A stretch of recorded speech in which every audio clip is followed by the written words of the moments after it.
Prabhupada,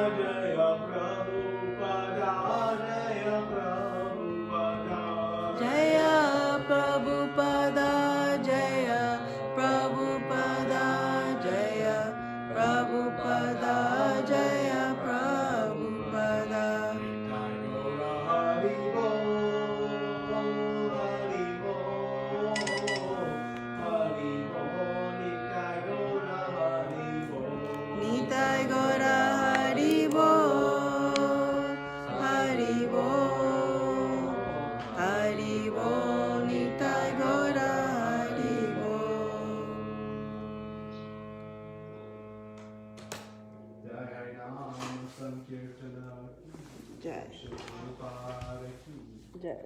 Ananta Koti Vaishnavinda. Jai. Om Namo Bhagavate Vasudevaya. Om Namo Bhagavate Vasudevaya. Om Namo Bhagavate Vasudevaya. Om Namo Bhagavate Vasudevaya. Om Namo Bhagavate Vasudevaya. Om Namo Bhagavate Vasudevaya. Om Jnana Timirandasya Jnananjana Shalakaya Chakshurumilitam Yena Tasmai Shri Gurave Namaha. Shri Chaitanya Manobhistam Sapitam Yena Bhutale Swayam Rupa Kadamayam Dadati Swapadantikam Vandeyam Shri Guru Shri Yukta Padakamalam Shri Guru Vaishnavamsha Shri Rupam Sagrajatam Sahagana Raghunatam Vitam Tam Sajivam Sadvaitam Savadutam Parijasaitam Krishna Chaitanya Devam Shri Radha Krishna Padam Sahagana Lalita Shri Vishakam Sham Hey Krishna Karuna Sindhu Dinabandhu Jagatpate Gopesha Gopika Kanta Radha Kanta Namostute Tapta Kanchana Gaurangi Radhe Vrindavaneshwari Vrishabhanu Sute Devi Pranamami Hari Priya Vancha Kalpa Tarubhyascha Kripa Sindhubhya Evacha Patitanam Pavanebhyo Vaishnavebhyo Namo Namah Namo Vishnu Padaya Krishna Prastaya Bhutale Srimate Bhakti Vedanta Swami Iti Namine Namaste Saraswati Deve Gauravani Pracharine Nirvishesha Shunyavadi Pashata Deshatarine Jai Shri Krishna Chaitanya Prabhu Nityananda Shri Advaita Gadadara Shivasati Gaura Bhaktavinda Hare Krishna Krishna Krishna Hare Hare Hare Rama Rama Rama Hare Hare.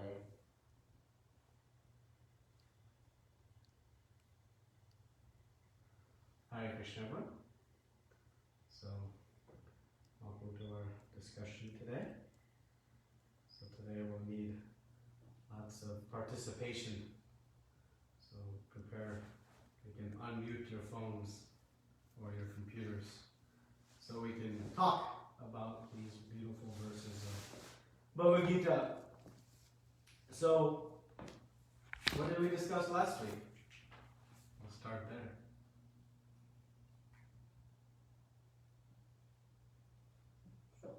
Topic was devotional service. Talking about that. Okay, so we talked about devotional service. That is the title of this beautiful chapter. And which verses did we discuss last week?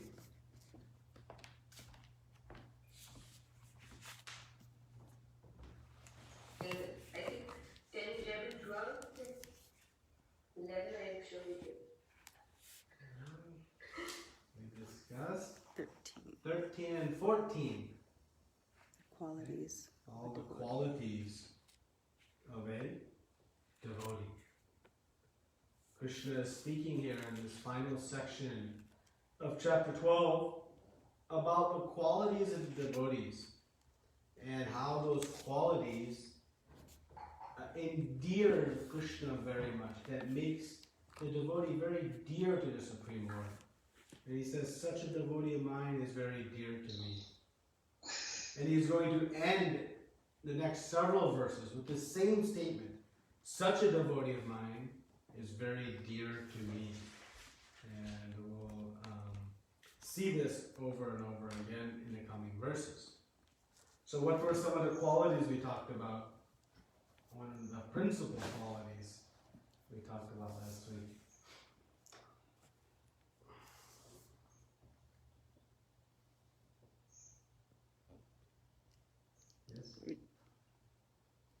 The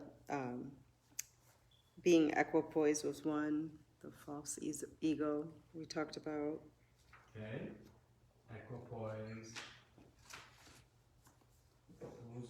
Non-envious.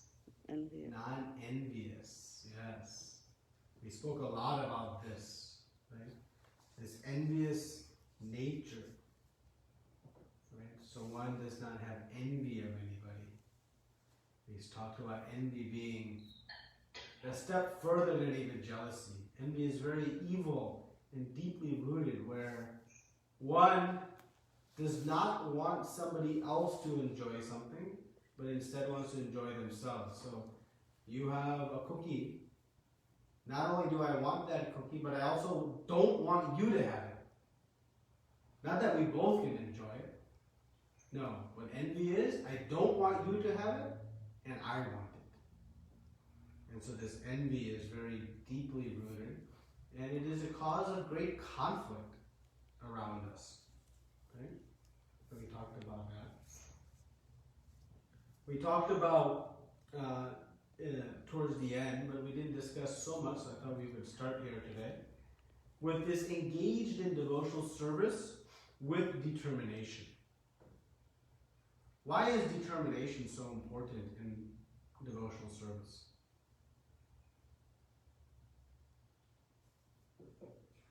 Otherwise, we can become very lax very easily. This Maya can take over us and just divert us from the spiritual path very easily. Yeah. So Maya can tempt us and take over. We can become lax. Yes. What else? Why else is determination so much emphasized in our scriptures? Because there will be a lot of ups and downs in the whole process, and particularly when we are down, we just do not want to lose focus and let our false ego come in front. Yes. So there are going to be some obstacles in the process of devotional service. Right? Any other thoughts on determination? Why it's so important? Prabhuji, is it to have strong faith and by having strong determination, other qualities also are manifested easily? Yeah, very nice. So the determination in devotional service propels us forward. And by doing devotional service, all these beautiful qualities we're speaking about manifest. Right? So, New Year's resolutions. We make so many New Year's resolutions. And does anybody make a New Year's resolution that is bad for them? Like, I want to do this so that I can, make my life worse? No. Everybody makes a New Year's resolution with the goal of bringing some improvement in their life. Right? But what does it take to hold on to those New Year's resolutions? Determination. Because we know there will be so many other temptations. I'm determined to go to the gym. I'm determined to exercise the body so I can get healthy. But then, this issue comes, that issue comes, this obstacle, this sickness, this conflict. And what happens to the desired goal of getting fit? Do we achieve it? We will very easily lose sight of it. Yeah. If you did have determination, could you have graduated from university? If you didn't have determination, could you have gotten a job? Maintained a job? Made some, so-called advancement? So we see anything that we want to achieve, it requires determination. But what fuels our determination is our faith in the object, the faith in the result. If I am absolutely convinced that the best thing for me to do is go to the gym, then when the option comes to go watch a movie, what choice I'll make? If I'm absolutely convinced this is the best for me, I'll go to the gym. I won't let that obstacle tempt me, sway me from my objective. Right? So faith and confidence in the goal helps fuel determination. So they go hand in hand. And with determination, we can assure ourselves success. So this determination in bhakti is critical. Because we heard, we'll be tempted by so many things. Maya will tempt us and try to divert us from the path of devotional service. And if we're not determined, we will fall victim to those temptations.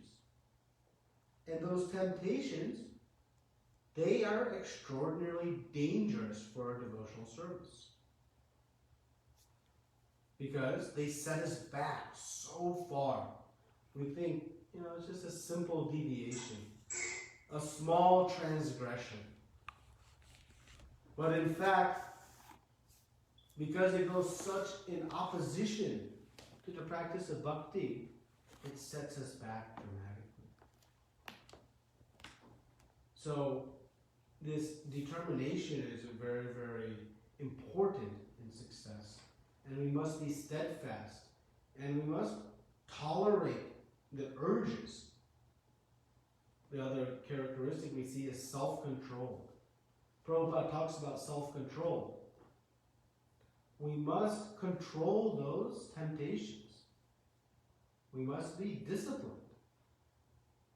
Because we know they set us back. Just like if someone is determined to go to the gym and make a fit body, and then each night they come home and there's a box of cookies waiting for them. And we must now know, eating those box of cookies is counter to my goal. So one must remain self-controlled. So in devotional service, there will be temptation. So much progress we may have made, cleansing ourselves of all these impurities, ridding ourselves of so many prior bad habits. And then, if we don't maintain that self-control in practicing devotional service, everything becomes ruined. Ruined. Thwarted, all that effort, like going to the gym, burning all those calories. How hard it is to burn 400 or 500 calories. Those of you who go to the gym, it's hard. And in 2 cookies, whoosh, gone. It doesn't take much to undo. So like that in devotional service, the devotee that is very dear to Krishna is self-controlled, determined for success. And when such a devotee exudes these qualities, Krishna reciprocates. And he clears the paths, removes those obstacles, and brings out these qualities more and more. So now let's discuss verse number 15. Somebody would like to read the verse, and then we can read the purport.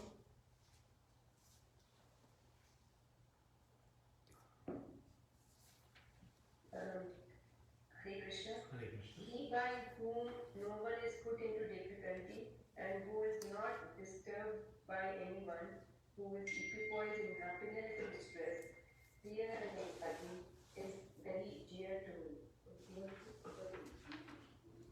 Okay, someone can read. Purport.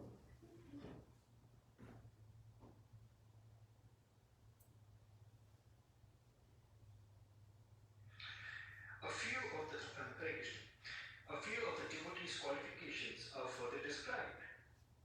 No one is put into difficulty, anxiety, fearfulness, or dissatisfaction by such a devotee. Since a devotee is kind to everyone,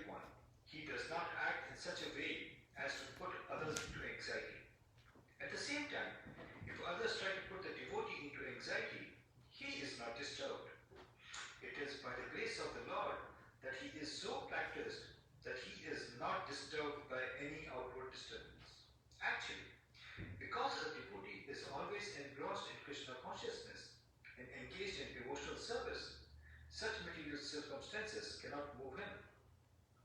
Generally, a materialistic person becomes very happy when there is something for his sense gratification and his body.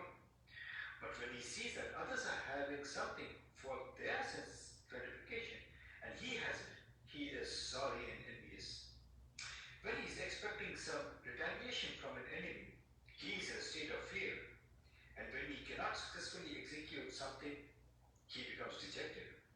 A devotee who is always transcendental to these disturbances is very dear to Krishna. So we see some really nice qualities described here. So we'll discuss the first two in a little bit of detail.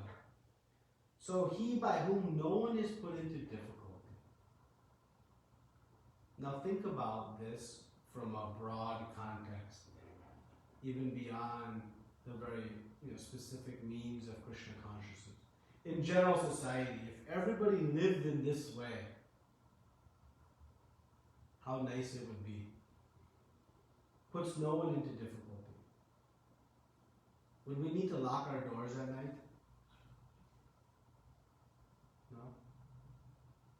Would we need to hide our money in the bank so no one will take it? Would we need to safeguard all of our things? No. Would we worry about going into this part of the city or that part of the city? No. This is a very beautiful quality by what no one puts no one into difficulty. Yet, do we see this characteristic around us? No. What is one of the most grotesque and most vivid examples of how we are living in this earth, putting others into so much difficulty? So many. Some examples. Like with all the racism going on right now, just because of your skin, people put you into difficulty. Just because of your skin, with all the racism going on, people put other people in difficulty. Yeah, due to skin disease, we're identifying, I am this color, I am that color, and putting others in so much difficulty for no good reason, completely in ignorance. Yeah. Why else?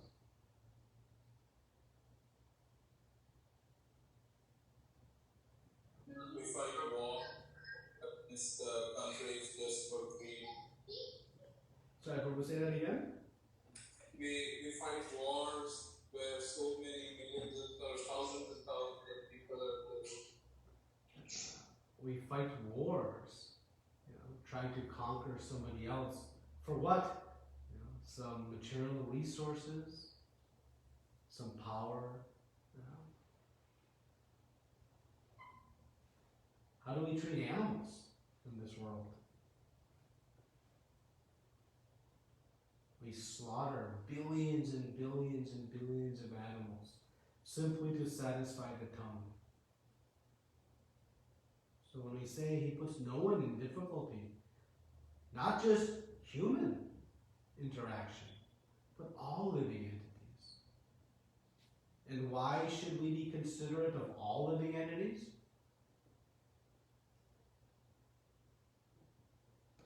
Because we are a part of, everyone is a part and parcel of Krishna. So everyone, Krishna is what everyone. Yeah, because everyone is part and parcel of Krishna, including the plants, birds, beasts, and humans.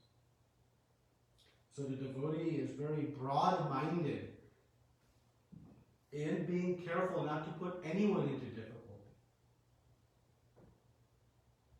And we have a very vivid example of this transformation, who is one of the most vivid examples of this transformation.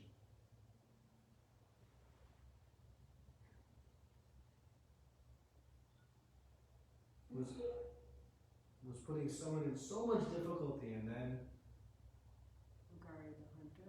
Mugari the hunter. Mugari the hunter was such an evil hunter that he would half kill the animals, and they would be squealing and crying and riveting in pain as they slowly died. At least if he was going to kill them, he could have killed them fully. But instead, he was half killing them, very skillfully. And thus was creating so much torment for these animals.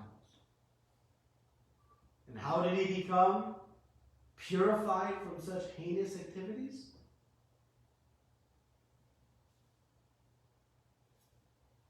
Took the teachings of Narada Muni.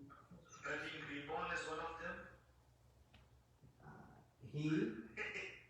That is the ultimate. But he Instructions of became blessed to have the association of a spiritual master. Who was his spiritual master? Narada Muni. Narada Muni instructed him.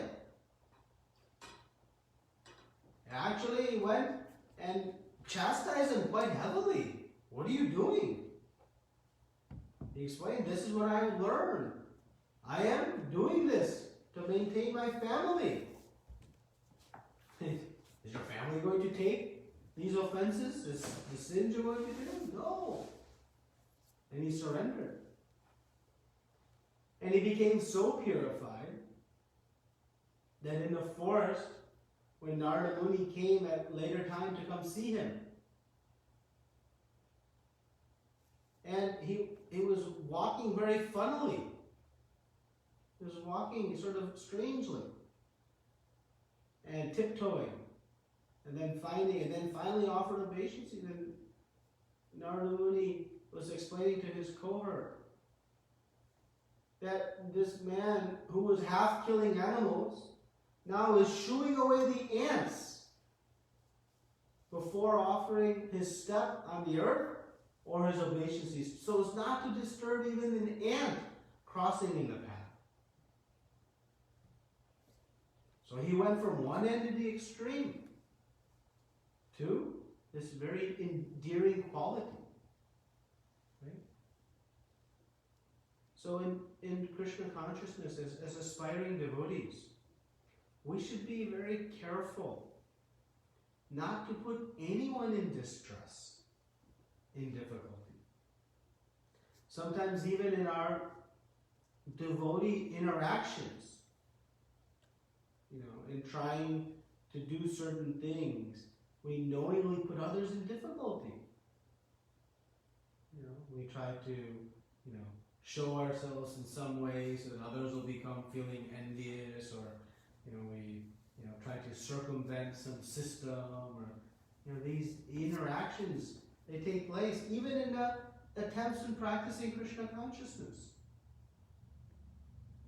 So we should be very mindful not to let any action put anyone in difficulty. Of course, we may inadvertently do something. We may unintentionally do something. But we should be conscious. How will my words be received if I speak such a way?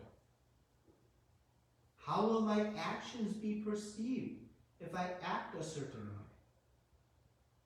Let me at least attempt to be mindful of not putting anyone in difficulty. Not just thinking, I'm going to do my own thing. I don't care about anybody else. I'm just serving Krishna. No, that is not an endearing quality to Krishna. Krishna appreciates when his devotee is mindful of the thoughts and feelings of others. So, a devotee should be very, observant and aware and conscious of how my actions are affecting others. And what I can do in my activities to not give distress to somebody else. Sometimes we speak about, oh, I have this, just to make somebody else feel bad. It's such a bad quality. Why? Our gain is someone else's pain? But we see this all around. In society. You know, people acquire so many things. Not that so that they can enjoy them, but so that they can make others feel envious of it. That is actually their source of happiness. It's so backwards. It's ridiculous. Instead, always shape our activities, our actions, in such a way that no one is put into difficulty.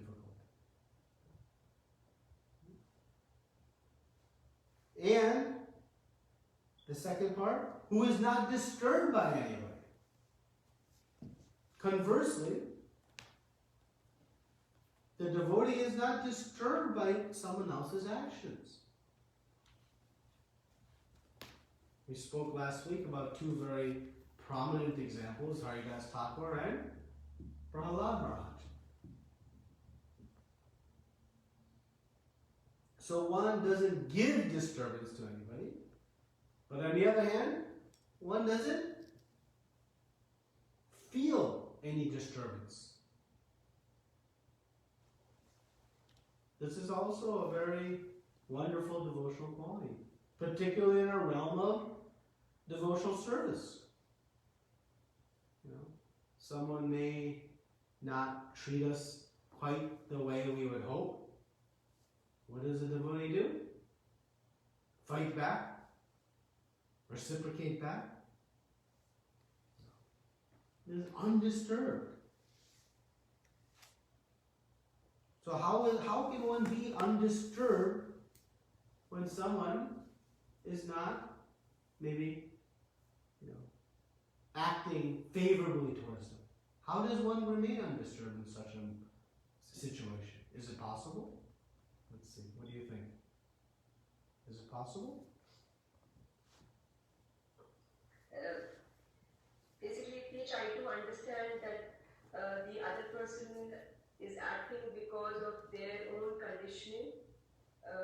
That can probably help us try to be a little bit more sympathetic toward that, have compassion. Yeah. That point of time. Yeah. And also consider that basically that is also a way of Krishna's way of maybe teaching us that we need to be tolerant. Many times if the situation comes, feel that personally probably Krishna is kind of teaching us the quality that we personally do not have, to try to develop that so that we can kind of purify. Yeah. So two nice points. It could be something that my past misdeeds have now come to me, and whatever is being given to me is Krishna's mercy. Yes. It could have been worse, but because of Krishna's mercy, at least I have received only this much. Yeah. So someone is disturbing me. Well, they're just an instrument of my karma. And we discussed a little bit about that last week. Yes. So it could be an opportunity for us to see some impurities within ourselves. We could be sympathetic to the impurities that person is experiencing. This is simply Krishna's instrument of karma. How else can we remain undisturbed when someone is trying to disturb us or disturbing us? What other ideas, thoughts? If we are convinced that we are not this body but a spirit soul, there is really nothing that can disturb the soul, because it can't be affected by anything material. Yeah. If one transcends their consciousness immediately, how is this affecting my relationship with Krishna? When you answer that question, everything becomes very clear. Right? So Krishna is saying, don't let these activities disturb your consciousness. Don't be disturbed by someone who's acting not on a devotional platform. Right? So, one should understand, in the grand scheme of things, my relationship with Krishna is unimpacted. Krishna is always protecting me. This person may be giving me some difficulty, but Krishna is on my side. Krishna is my friend. He's sitting in my heart. Okay, no need to take care of it. I don't need to be Krishna's disciplinarian. Krishna will take care of it. He hasn't outsourced his work to me. I don't need to do anything like that. He'll deal with it accordingly to how he sees just. So many different angles of how one is not disturbed by anyone. We should be tolerant. And if someone, does something, not that transgresses the principles, we should be forgiving, tolerant, sympathetic. We should not hold on to these things, hold grudges, become animated, and disturb our consciousness. Right? Haridas Thakur had no animosity to those who were beating him. Prahlad Maharaj, to his own father, was trying to kill him. No animosity. Right? So, and we see this with even Arjuna. Arjuna on this battlefield. Right? He doesn't have animosity to Duryodhana, who was tormenting him so aggressively. But did he say, I should fight to get back at him? He said, no, let him have the kingdom. Though that was wrong, in perspective, he was compassionate, he was tolerant. So the devotee is very careful not to put anybody into difficulty and does not let things put them into difficulty. One should not be disturbed by these petty things. And one should be forgiving, very compassionate, soft-hearted, and focusing on the bigger picture. Me and my relationship with Krishna. In that realm, one doesn't lose enthusiasm in devotional service by these minor ups and downs. And that's how one is equipoised in happiness and distress. Fear. Why does a devotee have no fear? Why is he not? How is a devotee so calm in the midst of fear? Or at least fearful situations? Krishna is his best friend. Plain and simple. Krishna is his best friend. What's going to happen? Krishna's plan reigns supreme in all circumstances. Right? It's always protecting. So, the devotee has no fear, no anxiety. When we have fear, now this is a little bit difficult to digest, but just take it. Don't take it personally, but just take it and file it away. And maybe pull it back out at a later date in bits and pieces. But if we have fear, it means we don't have faith in Krishna. If there is fear, we don't have faith in Krishna. Plain and simple. Plain and simple. Black and white. In the presence of Krishna, what can there be to fear? So as soon as there's an experience of fear or anxiety, a bell should go off in our head. Ding, ding, ding, ding, ding, ding. Faith in Krishna, faith in Krishna, faith in Krishna. And see what happens to that fear. It should run away. Like a mouse when a cat is coming. Scampers. It should have no presence. So, when we have fear, remember that. It means we don't have faith in Krishna. In all walks of life. What can a devotee be anxious about?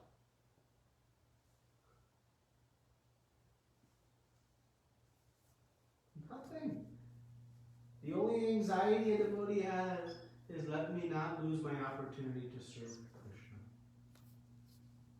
Let me somehow not fall victim to my senses, fall victim to Maya, and disturb my opportunity to serve Krishna.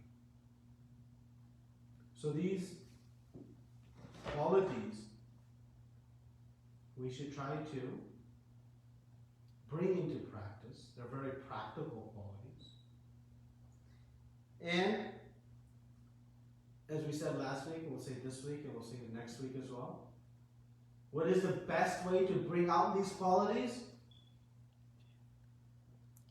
Chant. And specifically, what is the best way to bring out these qualities? Chanting. Chanting. Specifically, what kind of chanting? Attentive chanting. Attentive, good, high quality, enthusiastic, determined, prayerful, emotional chanting. The better we chant, the more with determination we chant the holy names of the Lord, the more rapidly these qualities will manifest. If we keep hitting the snooze button, we are hitting the snooze button on these qualities from manifesting. If we let the mind wander while chanting the holy names of the Lord, all other things will manifest but these qualities. But instead, if we with determination and enthusiasm take to the chanting of the holy names, these qualities will manifest. And we see how long it took Magari the hunter to acquire these qualities. Decades? A few moments of association. So, this is verse 15. Thank you very much. Srila Prabhupada ki jai. Natapati Vaishnavinda. Any comments, questions, realizations you'd like to share? Prabhuji, I have a question. Yes. As we are being more and more determined in devotional service, the concept of discarding things which are unfavorable and accepting things that are favorable for our devotional service, the topic comes up. So, and in that way, sometimes we have to be in a situation where we can chant and practice our devotion service almost uninterrupted, in like a favorable situation of what I'm trying to say. So in that way, if we are not in that situation, then should we consciously try to change our situation to be in a situation like that, or should we instead, whatever situation we're in, just chant Krishna's name and Krishna will take care of the situation for us? Well, it's a nice question. We have to do our part, right? And so if there are things within our control that we are knowingly putting ourselves into a difficult situation to chant, then we should remove those. And we should, we should do our best to put ourselves in a situation to be able to chant very nicely. And one of the things that we do that is most disturbing to our chanting, the most disturbing thing to our chanting is the engagement in material sense desires. As soon as we begin to engage in material sense desires, we disrupt our consciousness to the point where then the chanting becomes disturbed. So in the morning we may chant, and then all day long we may disturb by engaging in so many different nonsensical activities. So we must continue to detach from these material allurements that are so poisonous to our spiritual life. That's why, the cell phone is so dangerous in chanting. Because it takes us to all kinds of places instantly in the palm of our hands. So yes, we should do what we can to make a good situation for us to chant and pray to Krishna. Krishna, I want to chant nicely. And I'm not deserving of your mercy. If you so desire, will you please help me? And he will. Thank you. Any other questions? Online question? Hare Krishna Prabhu, when Lord says his devotee will not put others into difficulty, but when the aspiring devotee do their activities in office, may have to put co-workers into difficulties, does it mean still we are yet to reach near to Lord in this lifetime? That's a nice question. Because the irony of that statement that Krishna is making here is, what is he asking Arjuna to do? Fight. Kill. And kill. He's asking Arjuna to fight this battle and kill those on the other side of the battlefield. So, is he not putting them into difficulty? So there are principles of difficulty that we must understand. So, in executing our devotional service, one might need to perform a certain activity based on guidance of Shastra and Guru that would lead to some difficulty. Like Arjuna destroying Duryodhana. Because Duryodhana was an aggressor. And by destroying that person, he was uplifting actually Duryodhana, relieving him from so much suffering. So in devotional life also, if you're in a management position in devotional service, sometimes you have to correct someone's behavior. Well, that may be putting them in difficulty because they don't like to be corrected, restricted from doing a certain activity. But the motive of the person giving must be pure. The motive must be to help that person, to help the situation. So, sometimes there's difficulty. Srila Prabhupada, when he was trying to get the land for the Juhu temple, he got into a great battle with the landowner. And it was a fierce battle. But Prabhupada was not battling for his own pride or his own, sense enjoyment. He was battling to establish the home he promised to Radha Rasabihari. So, not putting others into difficulty doesn't mean that there will not be situations where we have to make a tough decision or put someone into something. But our motive must be that it's being done in the service of Krishna. But in the service of my ego, I should not put somebody into difficulty. To make me feel better, I'm going to put somebody else into difficulty. That is what we have to be careful of. And be very careful. But it doesn't mean if somebody is destroying the temple, we say, I don't want to put them in difficulty by removing them. No, that is foolishness. That is foolishness. Just like Arjuna said, I don't want to fight this battle. And Krishna said, no, you fight. But it must be on principle, the proper principle.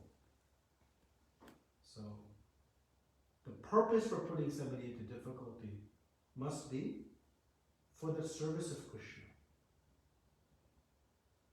So when I, say something or do something to make somebody feel bad, I should understand, why am I doing that? Is that going to please Krishna? No. But sometimes in correcting or fixing a situation, you may have to do that. So that's the principle. So in the office place too, sometimes you have to, deal with people in certain ways, sometimes harshly.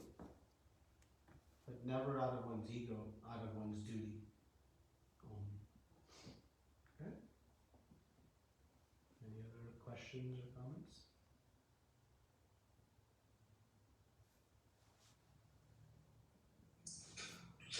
We have, just the example of Brigadi. He got a few moments of association with Narada, completely transformed himself. We've had the fortune in Detroit of having such great Maharajas and devotees visit. We interact with them. What is the difference? Why aren't we undergoing that, or at least why am I not undergoing that kind of a transformation? Yeah, Tamam. It's based on our degree of surrender. The potency is there. But what is our enthusiasm and determination to take advantage of it? Am I taking full advantage of it? Two people go into the gym. One walks out with a fit body, the other one does not. Is that the gym's situation fault or the person's application? Right? So, you're right. We're beyond comprehension fortunate in the association we've had with extraordinary pure devotees. And so, have we taken those teachings and what we have heard and what we have been instructed and blessed to do as our absolute mission?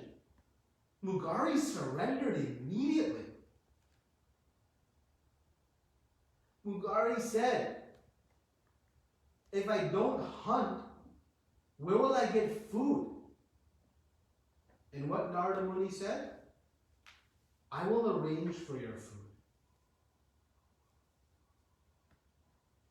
Now, if Narada Muni said that to us, we'll ask 100 questions. How? What will you bring?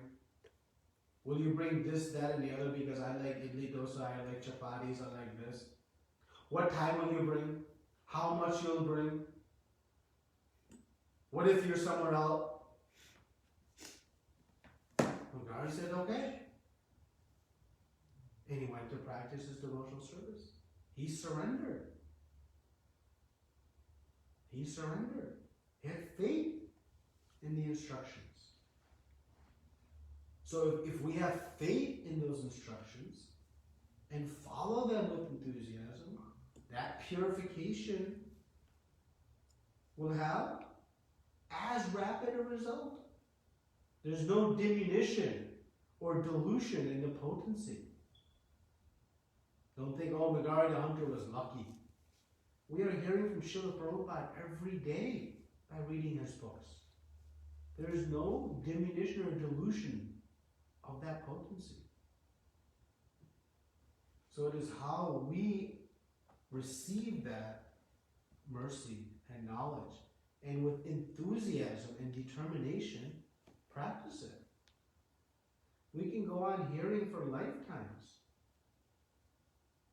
but if we don't have the determination, when the slightest of obstacle comes, done. So that's the difference. And that's why we are so fortunate, because Chaitanya Mahaprabhu's mercy is like a never-ending flowing river of mercy. And so if we didn't take full advantage the first time, there's a second time and a third time and a fourth time. But let's make one determined vow today. The next time we'll take full advantage. And if we do, that transformation will happen. So it's according to the degree of our surrender.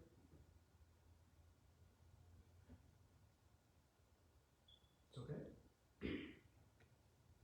Yes, thank you. Next questions? Anything else?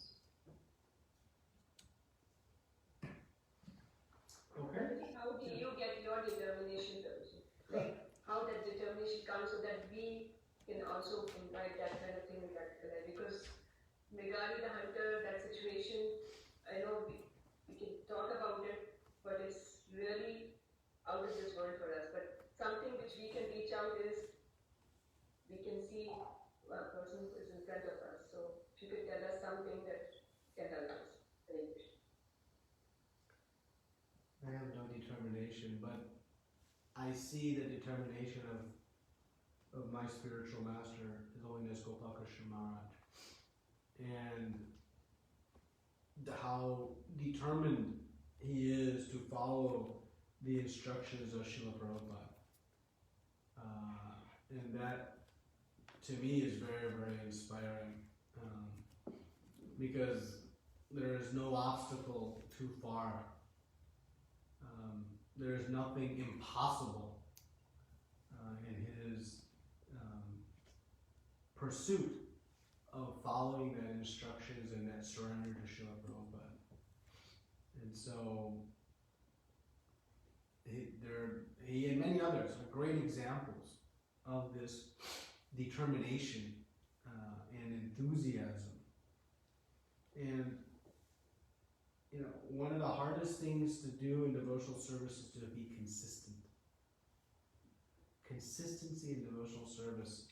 When you see and study the great, great devotees, the one thing you'll always see is extraordinary consistency. And so, Srila Prabhupada, he was so precise and consistent with what he did. His routine, though his days were being turned upside down by so many things, but he was so consistent with what he did. Bhaktisiddhanta Thakur, I see this in His Holiness Gopal Krishna Maharaj. Every morning, where do you see him? On the altar, offering Mangalarti. Where are we every morning? It's a question. So, that determination, we become inspired by the great devotees around us who have this, and we pray to get just a fraction. We don't need all of it. We don't need it all. We just need a fraction of their determination and enthusiasm. And if we do, things will become so wonderful and so beautiful. So. Thank you, Prabhuji. I have one more question if you have time. Yes.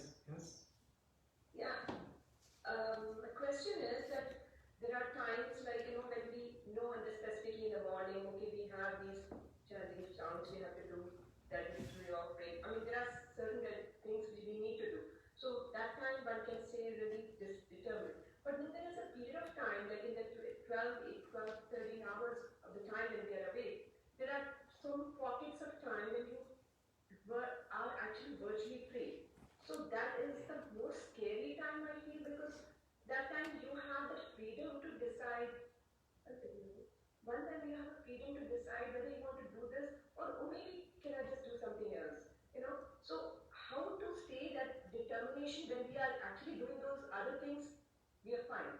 But the times when that free time is, I'm really struggling. So how do I stay determined in those times? Invariably, many times I make the wrong decision.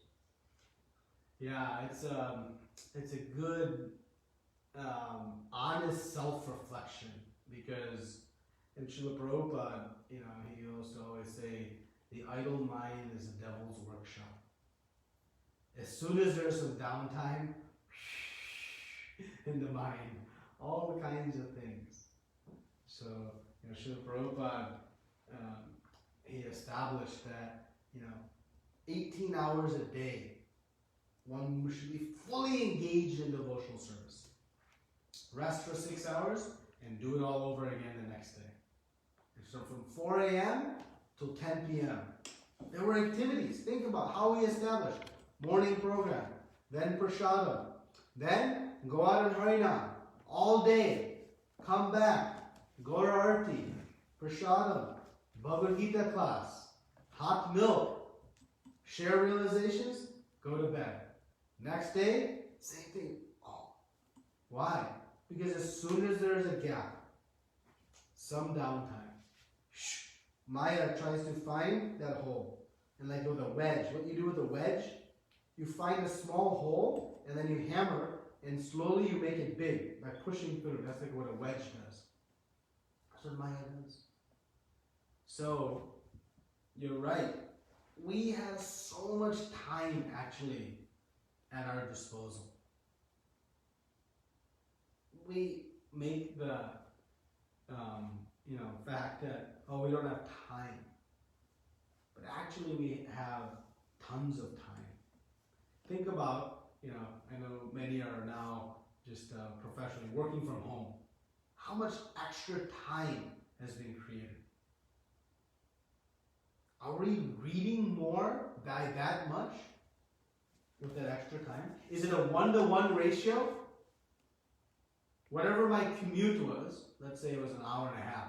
Am I now reading Srila Prabhupada's books an hour and a half a day? If not, what have I done with that time? Right? So if we remain introspective and be mindful, how I can become efficient in different activities. We have different duties, different responsibilities. How I can become efficient in them, not negligent of them, so that I have more time to perform other aspects of devotional service. And Srila Bhaktivinoda Thakur is a great example of that. He was so efficient in his work that he only needed to work 4 to 6 hours a day. But he was doing the work of what the other magistrates were doing in 8+ hours. So he graded. Now, what did he do with that extra time? He only slept 2 to 3 hours. What was he doing? He was chanting his 64 rounds a day. He was writing voraciously. He was preaching. He was doing so many activities. Right? So, the devotee, they fight to find efficiencies in their time and then are very intelligent about using it. Srila Prabhupada would always comment, I believe it's from Chanakya Pandit, that with the world's wealth, you cannot buy back a moment of time. So our time is so valuable. So valuable. So, we should be conscious of, okay, I'm chanting in the morning, I have my morning routine, and then that routine ends. What else am I going to do? How am I going to be disciplined with my time? When we say free time, that free time should be used to do more devotional service. So, lots of techniques are there. Once we establish how much time we have, daily reading quotas. I'm going to read, X pages of Srila Prabhupada's books. Just like chanting. Why do we have a quota? Because we're not disciplined to do it on our own. So we put ourselves on a number. So like that. we be. And the flip side is we also have to be practical, that we do have responsibilities and other duties. So as Bhaktivinoda Thakur, he didn't abandon his work duties. He just became efficient at them. So, we should become efficient. I won't say the name, but I remember, one Prabhuji I was talking to, it was taking him like 55 minutes in the morning to get ready. I was like, what are you doing for 55 minutes to get ready? Spend 20. You have another 35 minutes to chant in the morning. Find efficiencies. And then find good uses of that time. And don't let us think that I don't have time. We actually do. But as you said very nicely and with good introspection, that how do I use it effectively? Don't go the other way also and overburden and overstress yourself either, because that can also happen. So you can go on both ends of the spectrum. If you see Srila Prabhupada, those who are with him, they comment how he didn't waste a single moment in his day. Not 1 minute in his day was not misutilized. But he never felt rushed. And I also see that with His Holiness Gopal Krishna Maharaj, when he comes to Detroit, sometimes have the fortune of spending many, many hours. I see, not a moment is wasted. Yet, isn't scattered, rushed, and very calm and peaceful. So, sometimes when we try to utilize our time, we become frantic. Don't be frantic also. Is that okay? Thank you, Prabhuji. Thank you so much. Your lecture was always so enlightening. It recharges us all the time. Hopefully, we are able to keep that enthusiasm till the next class. Thank you. Hare Krishna. Hare Krishna. Thank you. All of these questions are giving me enthusiasm, so I'm grateful for your association, everyone. Thank you very much. Srila Prabhupada ki Jai. Ananta Koti Vaishnavrinda. Hare Krishna.